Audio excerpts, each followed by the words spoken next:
భృగు వంశంలో రూరుడు అనేవాడు ఉండేవాడు. భృగుడు అనే ఒక ప్రజ్ఞావంతుడు గర్భవతి అయిన పులోమ అనే తన భార్యను అగ్నిహోత్రాలు వంటివి చూస్తూ ఉండు అని చెప్పి స్నానానికి నదికి వెళ్తాడు. ఇంతలో పులోముడు అనే రాక్షసుడు వచ్చి ఆమెను చూస్తాడు. పులోమను చూడడంతోనే కామోద్రేకం కలిగింది పులోముడికి. ఇంత అందంగా ఉంది, ఎవరీమే అని ఆశ్చర్యపోయాడు. ఆమె ఎవరై ఉంటుంది అని అగ్నిహోత్రుణ్ణి అడుగుతాడు. ధర్మ సంకటంలో పడిపోయాడు అగ్ని. నిజం చెబితే ఎత్తుకుపోతాడు అగ్ని. భృగుడు ఎందుకు చెప్పావు అని శపిస్తాడు. నిజం చెప్పకపోతే అసత్య దోషం చుట్టుకుంటుంది.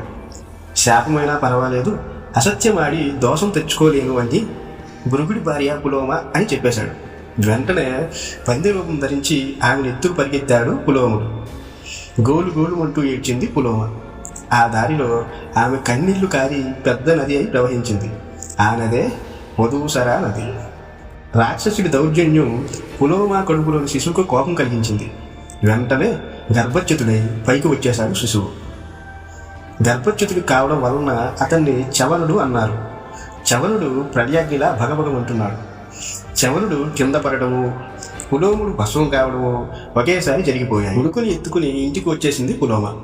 భృగుడు స్నానం ముగించుకొని ఆశ్రమానికి వచ్చేశాడు. ఇంట్లో అడుగు పెట్టేసరికి కొడుకుతో ఎదురైంది భార్య. జరిగినదంతా చెప్పేసింది. అగ్ని మీద మండిపడ్డాడు మునీశ్వరుడు. దుర్మార్గుడివి నువ్వు, సర్వభక్షకుడివి కమ్మని అగ్నిని శపించాడు భృగుడు. అసత్య దోషానికి భయపడి నిజం చెప్పాను నేను సత్యం చెప్పినందుకు నన్ను శపించావు. నువ్వు ఋషివి కాబట్టి నీ శాపం చెల్లిపోతుంది. ప్రపంచం అంతటికి కర్మసాక్షిని నేను. నన్ను శపించి లోకానికి అపకారం చేశావు. నిత్యాలు నైవేద్యాలు లాంటివి పితృదేవతలకు దేవతలకు నా ద్వారానే కదా చేరుతాయి. నా మూలంగానే వారు అవి అందుకుంటారు కదా. నేను భక్షకుణ్ణి అయితే అపవిత్రుని అవుతాను. నేను అపవిత్రుని అయితే కర్మలన్నీ నిలిచిపోతాయి. కర్మలు నిలిచిపోతే లోకయాత్ర ఆగిపోతుంది అని మాట్లాడుతూ నిజస్వరూపం ఉపసంహరించుకున్నాడు అగ్ని. లోకంలో అగ్ని లేకుండా పోయింది. ప్రపంచంలో దీపాలన్నీ ఒక్కసారిగా ఆగిపోయాయి. అగ్ని నిప్పు కరువయింది. యజ్ఞాలు, వంటలు, పెంటలు అగ్గితో అయ్యే అన్నీ ఆగిపోయాయి. లోకమంతా బెదిరిపోయింది. ఈ బాధ భరించలేక దేవతలతో కలిసి మనుషులంతా బ్రహ్మ దగ్గరికి వెళ్ళారు. ఈ ఉపద్రవానికి భృగు మహర్షి కారణం అని తెలుసుకున్నాడు బ్రహ్మ. బ్రహ్మదేవుని ప్రార్థనతో మరలా నిజ రూపంలో ప్రకాశించాడు అగ్ని. పోయిన ప్రాణం లేచి వచ్చినట్లయింది. కానీ అంత బ్రహ్మదేవుడును అగ్నిహోత్రుని సముదాయించాడు. కానీ భృగుడు మహర్షి యొక్క శాపాన్ని తిప్పలేకపోయాడు. అలాంటి భృగుమునికి ముని మనవడు రురుడు. భృగుడి కుమారుడు చవరుడు. చవరుడికి సర్వతీ రాజకూతురు సుకన్యకి పుట్టినవాడు ప్రమతి. ప్రమతికి అప్సర అయిన గ్రాతచికి పుట్టినవాడు రూరుడు. రూరుడు ప్రమద్వర అనే చిన్నదాన్ని ప్రేమించాడు. ఈ ప్రమద్వర తల్లి మేనక, తండ్రి గంధర్వరాజు విశ్వవసుడు. మేనక ప్రమద్వరని కని అడవిలో విడిచిపెట్టి వెళ్ళిపోయింది.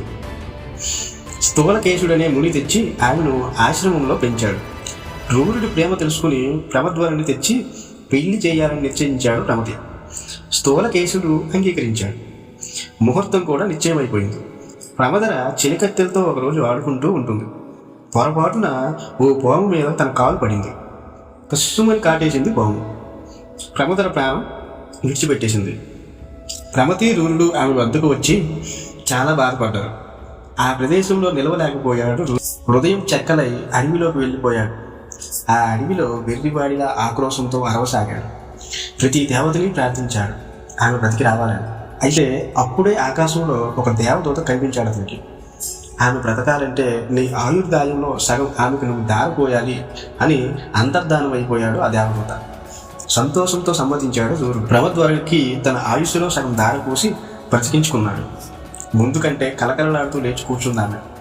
అనుకున్న ప్రకారం పెళ్లి చేసుకున్నాడు రూరుడు. అయితే పాముల మీద మాత్రం పట్టరాని పగబట్టాడు. ప్రమద్వరుని కరిచిన పాము జాతి పాముల వంశాన్ని నాశనం చేస్తాను అని పంతం పెట్టాడు. యమదండం లాంటి దుడ్డు కర్ర పుచ్చుకొని కన్నబడ్డ పాములలా బాధను మొదలుపెట్టాడు. పొట్ట పొట్ట పొద పొద వెతికి మరీ చంపుతూ వచ్చాడు. ఒకరోజు ఒక పొదలో 2 తలల పెద్ద ఢుండు సర్పం కనిపించింది. దుడ్డు కర్ర మీద వేశాడు. క్షణంలో తునగలైపోయింది. మనిషిలా హరి హరి అని అరిచింది ఆ సర్పం. అయినా రూరుడు ఆగలేదు. ప్రమద్వారిని కరిచిన ఈ సర్పజాతి బతకూడదని ఈ దెబ్బతో నీ నూరు కట్టుబడిపోతుందంటూ కొట్టబోయాడు. దెబ్బ పడేలోగా మునిగా మారి ఎదుటి నిల్చుంది ఆ పాము. రూరుడు చకితుడైపోయాడు. ఎవరు నువ్వు? పాములా ఎందుకున్నావు అని అడిగాడు. నన్ను సహస్రపాదుడు అంటారు అని అన్నాడు ముని. ఒక ముని శాపం కారణంగా నేను ఇలా మారిపోవాల్సి వచ్చింది అని విన్నవించుకుంటాడు. రూరుడిని శాంతింపచేశాడు ఆ ముని. కొంతకాలానికి సహస్రపాదుడు విన్నపం వలన ఆ వేళ నుండి పాముల్ని చంపడం విరమించుకున్నాడు రూరుడు.